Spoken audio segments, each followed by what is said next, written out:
Uma boa noite, queridos amigos e irmãos do Grupo Espírita Amor e Caridade, ajudando a caminhada.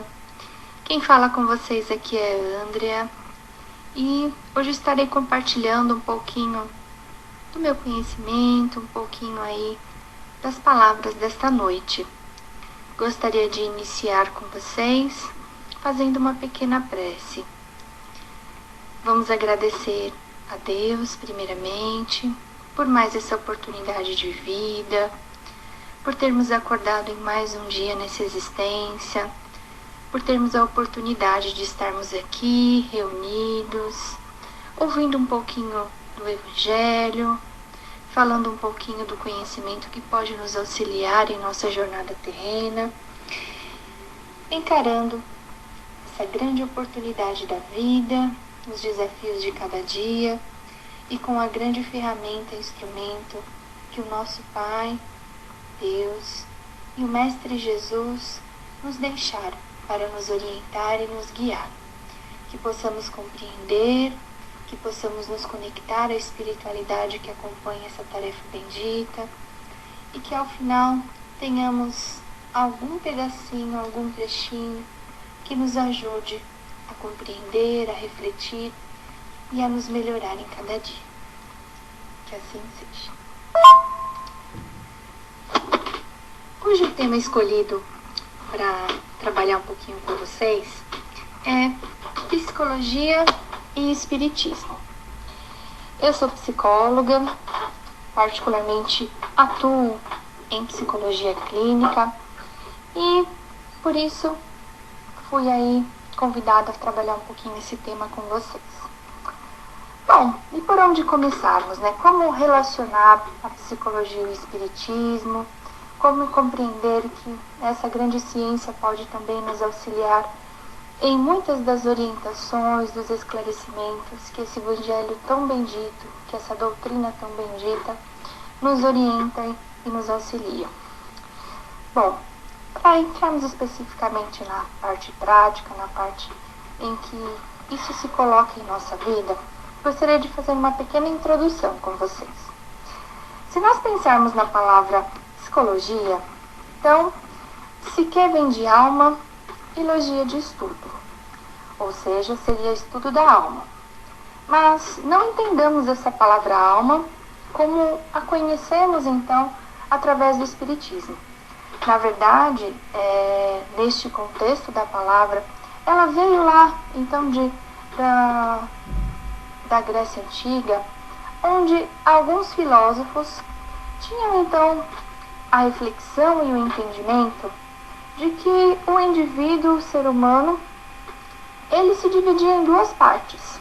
Então, de que ele teria um corpo físico, e ele teria também um espírito, que era entendido como esse campo intelectual, esse campo emocional. Eles percebiam que havia algo além apenas da matéria, além do corpo físico. Esses filósofos, então, até hoje são conhecidos como filósofos dualistas. Podemos citar entre eles aí René Descartes, John Locke, Heráclito, e inclusive uma frase muito conhecida de René Descartes é aquela penso, logo existo. Então, ele percebeu que era capaz, né, nós somos capazes de pensar sobre a nossa própria existência, de refletir sobre nossos propósitos, sobre as nossas ações, comportamentos. Então, que havia algo ali além da matéria fisiológica, né, além do corpo físico. É interessante pensarmos que a psicologia, também como ciência, podemos dizer que ela faz uma certa ponte, né, entre a questão da filosofia, tá? Inclusive a filosofia, no caso pós-Sócrates, né? E também a questão da fisiologia, né? É interessante porque são duas ciências muito mais antigas. Então, se pensarmos na própria filosofia, lá desde a Grécia Antiga, em primórdios aí antes de Cristo, e a fisiologia também, então a medicina que também veio lá da Grécia Antiga, são ciências muito antigas, mas que de uma certa forma se distanciavam. E se pensarmos que a psicologia trouxe um maior entendimento sobre essa junção, sobre essa conexão, podemos entendê-la também dessa forma. Vale lembrar também que Sócrates trouxe uma corrente filosófica que deixou de buscar explicações, reflexões a respeito do mundo, que era o que então acontecia com os filósofos pré-socráticos, que buscavam as explicações sobre os fenômenos da natureza, buscavam explicações sobre as coisas que aconteciam fora de si, mas que apenas através de Sócrates começou a haver um conhecimento, uma busca então por verdades, uma busca por respostas a respeito de si mesmo. Então passou-se a concentrar essas perguntas, essas reflexões no homem em si, né? Não à toa que dois pontos, né, do método socrático que até hoje conhecemos bastante, então que é a parte da ironia, né, do perguntar, então do se questionar, do trazer perguntas sobre si mesmo, e a parte também da maiêutica, que é dar à luz, né, no sentido de trazer à tona reflexões, trazer à tona respostas. Então, não à toa que até hoje Sócrates é muito conhecido, e lembramos sempre daquela famosa frase, né? Conhece-te a ti mesmo, que inclusive é mencionado em alguns textos espíritas, no sentido de nos orientar a estar sempre buscando essa resposta, estar sempre buscando esse conhecimento. Agora, trouxe aí para vocês, na verdade, uma introdução de onde teriam partido um pouco da psicologia, mas como ciência propriamente dita, ela é uma ciência muito nova, muito recente. Então, tem se dado sobre os primeiros laboratórios experimentais de psicologia por volta de 1879, tá? Para que ela fosse compreendida, então, como ciência, para que ela fosse reconhecida no próprio meio científico, esses primeiros laboratórios buscavam, então, encontrar situações, comportamentos que pudessem ser, então, comprovados, que pudessem ser observados. Então ainda buscava-se muito mais respostas nas ações e comportamentos do indivíduo. Então, por volta desse ano, 1879, é que podemos compreender que surgiu a psicologia como ciência, tá?